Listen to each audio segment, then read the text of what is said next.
धर्मभूतं मच्चन्द्रबुद्धिस्यादयन्पापि तं वर्धमानं प्रणमामि नित्यं तं वर्धमानं प्रणमामि नित्यं।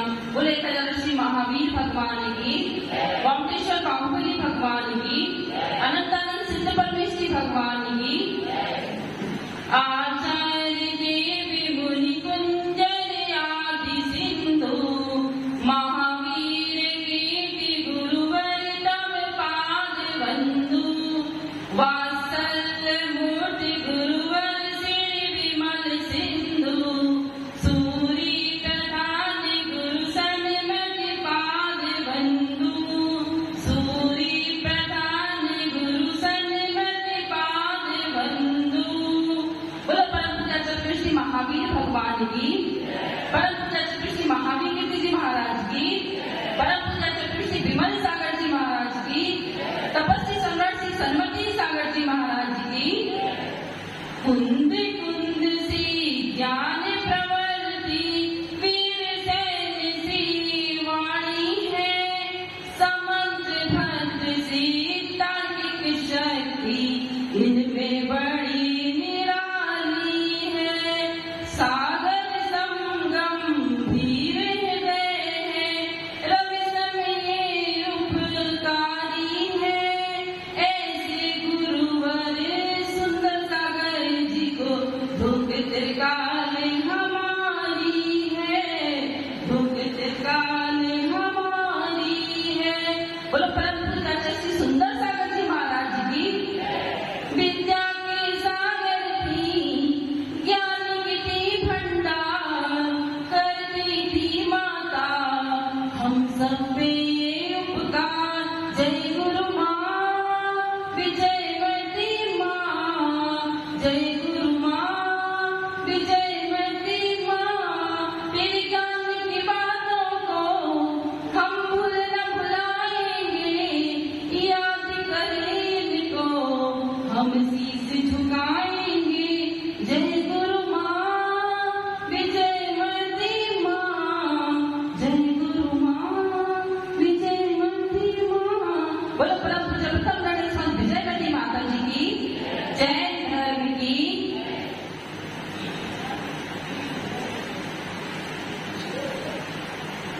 वाणी ऐसी बोलिए मन का आपा हुए, औरत को शीतल करे आपो शीतल हुए। वाणी यानी वचन, भाषा वर्णना, ये मनुष्य पर्याय में हमको बहुत पुण्य से मिली है। स्पर्श रसना घ्राण चक्षु कर्ण, ये सभी इंद्रियां तो त्रियंचों को भी प्राप्त हुई हैं, लेकिन वचन बोलने की शक्ति, कुछ कहने की शक्ति एक ये मनुष्य पर्याय में हमको प्राप्त हुई है। वाणी एक बहुत बड़ी हमारी पूंजी है। जैसे हम सोना चांदी को तिजोरी में बंद कर रखते हैं, समय आने पर ही उनका उपयोग करते हैं, ऐसे ही वचन वर्णाओं का भी हमारा एक स्टॉक होता है। उनको भी हमें समय पर ही निकालना चाहिए। हित मित प्रिय वचन बोलना चाहिए। आप लोगों ने देखा होगा कि बहुत सारे लोग अंत समय में उनके मुंह से कोई शब्द नहीं निकल पाता। क्यों नहीं कुछ बोल पाते? जिंदगी भर तो बहुत बोला, लेकिन अंत समय में उनके मुंह से उनकी बोलती बंद हो जाती है। क्यों? कभी विचार किया कि उनकी वचन वर्णाएं समाप्त हो गई है, उनका स्टॉक समाप्त हो गया है। क्यों हो गया? कि उन्होंने अनाप शनाप बिना काम का भी कहीं भी कुछ भी बोला और वचनों का स्टॉक खत्म हो गया, और अंत समय में वह नमोकार मंत्र भी नहीं बोल पाए। 7 प्रकार के केवली होते, उनमें एक मुख केवली होते, वो भी उनका भी दिव्य घड़ी नहीं गिरती, तो उनका भी वचन वर्णाओं का स्टॉक खत्म हो गया, तो वो भी मुख केवली हो जाते हैं। ऐसे ही हमें भी अपनी वचन वर्णाओं का स्टॉक संभाल के रखना है, लेकिन ऐसा होता ही नहीं। हम दिन लेते हैं, ये हमें कुछ भी विचार नहीं रहता। लेकिन कहा है कि शब्द संवर के बोलिए, शब्द के हाथ न पैर, एक शब्द अमृत करे, एक हृदय में क्या घाव, या अमृत का काम करता है एक शब्द, एक जहर का काम करता है। एक दृष्टांत से समझेंगे कि एक लकड़हारा था, वो रोज जंगल में लकड़ी काटने जाता था और अपनी आजीविका चलाता था। एक दिन बारिश का समय था, वो लकड़ी काटकर लाया और उसकी लकड़ी सारी भीग गई। तो वह एक पेड़ के नीचे खड़ा हो गया, लेकिन फिर भी सारी लकड़ी भीगने के कारण इतनी उसका वजन बढ़ गया कि वो मार्केट तक कैसे ले जाए। तो उसने उसी पेड़ पर एक घोंसले में 2 तोते के बच्चे थे। जैसे उसकी निगाह उन बच्चों पे गई तो उसने कहा, क्यों ना, बच्चे किसको प्यारे नहीं होते, सबको प्यारे होते हैं। बच्चों की आभा मंडली ऐसी होती है जो सबको अपनी ओर आकर्षित कर लेती है। तो उसने सोचा, मैं तोते के ये दोनों बच्चों को ले जाकर मार्केट में बेच देता हूँ, इनका अच्छे से लालन पालन पोषण भी हो जाएगा और मुझे पैसे भी मिल जाएंगे। तो उसने दोनों बच्चों को ले लिया और लकड़ी का गट्ठा वहीं पर छोड़ दिया। अब जैसे वह रास्ते में चला तो उसने सोचा, अगर मैं इनको मार्केट में दूंगा तो क्या मालूम इनका कोई रक्षण करने वाला भक्षण भी हो सकता है, नहीं अच्छे से पालन पोषण न करे, क्यों ना मैं इनको राजा को दे दूं और राजा अच्छे से इनका पालन पोषण करवा देगा। और उसने राजा को तोते के बच्चे भेंट कर दिए।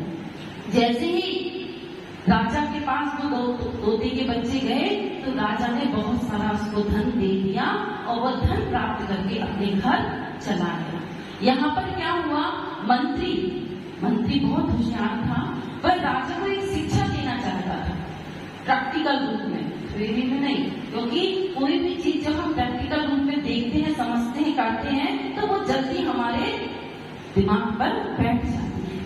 तो उसने मंत्री ने दोनों तोते के बच्चों को लिया और एक को तो घुड़सवार जहाँ घोड़े वगैरह बांधते हैं वहां पे टिकड़े में रख दिया और एक तोते के बच्चे को गुरुकुल भेज दिया। बस ऐसे दिन बीत गए। एक दिन राजा से मंत्री बोले कि चलो आज तोते के बच्चों को देख ले, वो कितने बड़े हो गए हैं। तो मंत्री ने कहा, हाँ चलिए राजा साहब।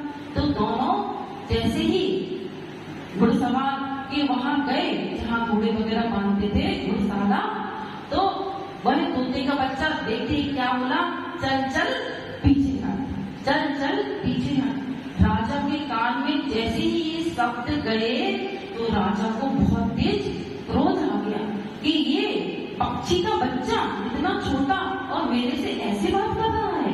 राजा ने तुरंत अपनी तलवार निकाली और उसको मारने के लिए खड़ा हो गया। तो मंत्री ने उनका हाथ पकड़ लिया, बोला, राजा साहब, वीर पुरुष कभी कमजोर व्यक्ति पर तलवार नहीं उठाते, ये तो पक्षी का छोटा सा बच्चा है। अरे तो भी राजा कहने लगा, ये छोटा सा बच्चा इतनी बेकार तरीके से मेरे से बात कर रहा है। कहले, अरे राजा साहब, आप इसको माफ कर दीजिए, चलिए हम आपको एक दूसरी जगह ले जा रहे हैं, जो आपके दिल पर घाव लगा है उस पर वो मलहम का काम करेगा। राजा कहने लगा, नहीं नहीं, मुझे नहीं जाना। उसने मना कर दिया। मंत्री ने बहुत आग्रह किया और वह राजा मान गया। लेकिन राजा जैसे ही धीरे धीरे अपने कदम बढ़ाए और मन में सोचने लगा, इसने भी मेरा ऐसे ही तिरस्कार किया तो मैं तो बहुत बेकाबू हो जाऊंगा। तो लेकिन वह कहते हैं ना कि दूध का जला छाछ भी फूंक फूंक कर पीता है। लेकिन वह धीरे धीरे गया। जैसे ही वह गुरुकुल में पहुंचा तो वहां पर एक आवाज आई, आइए बैठिए साहब, आइए बैठिए। तो ये राजा कहने लगा, कौन बोला इतने अच्छे से, किसने कहा? आसपास देखा तो कोई नहीं। फिर एक आवाज आई, आइए साहब, बैठिए साहब। हम अपने दैनिक कार्यों में भी देखते हैं कि अगर हम किसी से अच्छे से बोलते हैं, किसी से प्यार से बोलते हैं तो वो आपके घर पर बाहर आएगा।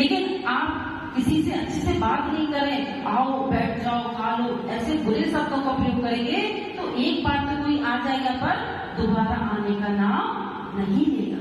हमने कितनी पढ़ाई की, कितनी डिग्रियां प्राप्त की, कितना हम अच्छे धर्मात्मा है, लेकिन अगर हमें वाणी में संयम नहीं है, अगर हमने को बोलने का तरीका नहीं आता तो सब व्यर्थ है। तो हमें बोलना तो जरूर ही अच्छे से अच्छा सीखना चाहिए। उससे आपका संस्कार पता चलते हैं कि आप कैसे घर से बिलोंग करते हो, कैसे आपके ऊपर संस्कार पड़े हैं। अगर कोई बच्चा कर्नाटक में पढ़ा है, उस घर में पला पुसा है, तो उसके ऊपर कन्नड़ भाषा उसको वैसे ही आ जाएगी। अगर कोई बागड़ में रह रहा है, बागड़ के परिवार में पला है, तो उसको बागड़ी आ जाएगी, सिखाने की जरूरत नहीं है। कोई गुजराती में है तो उसको गुजराती आ जाएगी। ये हमारे वातावरण से इस चीज का बहुत फर्क पड़ता है। तो दूसरा तोता कहाँ था? गुरुकुल में। तो जैसे ही वहां पे तो दिन रात अच्छी अच्छी बातें, साधु की बातें उसके कान में पड़ती थी, तो वो बेहतर ही बोलना सीख गए। और राजा ने जैसे ही सुना, राजा के अंदर की सारी गुस्सा शांत हो गई। तो उसने समझ लिया कि इसका कोई दोष नहीं, इस वातावरण का दोष है, क्योंकि दोनों को समान रूप से सोने के पिंजरे में रखा गया, दोनों की भोजन की व्यवस्था बहुत अच्छे से तरीके से करी गई, लेकिन वातावरण के कारण एक की वाणी दूषित हो गई और दूसरों की वाणी अच्छी। तो कहते ना कि बोलो तो बोलो सदा मीठे वचन, ओ मेरे मीत, बोलो तो बोलो सदा मीठे वचन, ओ मेरे मीत, सारे धर्मों का यही है रे जतन, ओ मेरे मीत, कौवे ने बोलो बिगाड़ा क्या जन जीवन का, कोयल ने लुभाया सारा जनिए जीवन का, दोनों की बोली में छुपी जादू की किरण, ओ मेरे मीत, बोलो तो बोलो सदा मीठे वचन, ओ मेरे मीत, वाणी ऐसी हो कि जिसमें अमृत बरसे, फिर सुनने को यह अंतर मंतर से, वाणी ऐसी हो कि जिसमें अमृत बरसे, फिर सुनने को यह अंतर मंतर से, मधुर वाणी कराती है कई मिलन, ओ मेरे मीत, बोलो तो बोलो सदा मीठे वचन, ओ मेरे मीत, सारे धर्मों का यही है रे जतन, ओ मेरे मीत, पहले तो कोई नहीं होता अपना दुश्मन, होगा भी तो वो झुके कदमों में एक दिन, पहले तो कोई नहीं होता अपना दुश्मन, होगा भी तो वो झुके कदमों में एक दिन, मधुर वाणी कराती है कई मिलन, ओ मेरे मीत, बोलो तो बोलो सदा मीठे वचन, ओ मेरे मीत, सारे धर्मों का यही है रे जतन, ओ मेरे मीत। कहते हैं ना कि आज घर घर में बंटवारा क्यों हो गया, सास बहू की क्यों नहीं पड़ती है, नंद भौजाई की क्यों नहीं पड़ती, जेठ देवरानी जेठानी की क्यों नहीं पड़ती, कि हम आपस में प्यार से मीठे से नहीं बोलते। पहले हमारा कोई दुश्मन नहीं होता, लेकिन अगर किसी ने कुछ कह दिया और वह हमारे दिल को चुभ गया तो हम उसको सदियों तक नहीं भूल पाते। कहते हैं कि बंदूक की गोली लग जाए तो उसका घाव फिर भी फट जाता है, लेकिन अगर वाणी हमारे दिल को घात पहुंचा जाए तो उसका घाव नहीं भरता। इसलिए कहा कि हित मित प्रिय हमें हमेशा वचन बोलने चाहिए, लेकिन अगर मीठे मीठे वचन नहीं बोले, हित के वचन नहीं बोले तो भी काम नहीं चलेगा। हित पूर्वक, मित पूर्वक और फिर हमें अपने मीठे वचनों का उपयोग करना चाहिए। तो हमारी जो आपसी मतभेद है, जो आज बिखराव है, जो सुख शांति नहीं है हमारे वो हमारे सुख शांति जीवन में आएगी। इसलिए हमें हमेशा मीठे वचनों का प्रयोग करना चाहिए। बोले जब परम पूज्य जैसे सुंदर सागर जी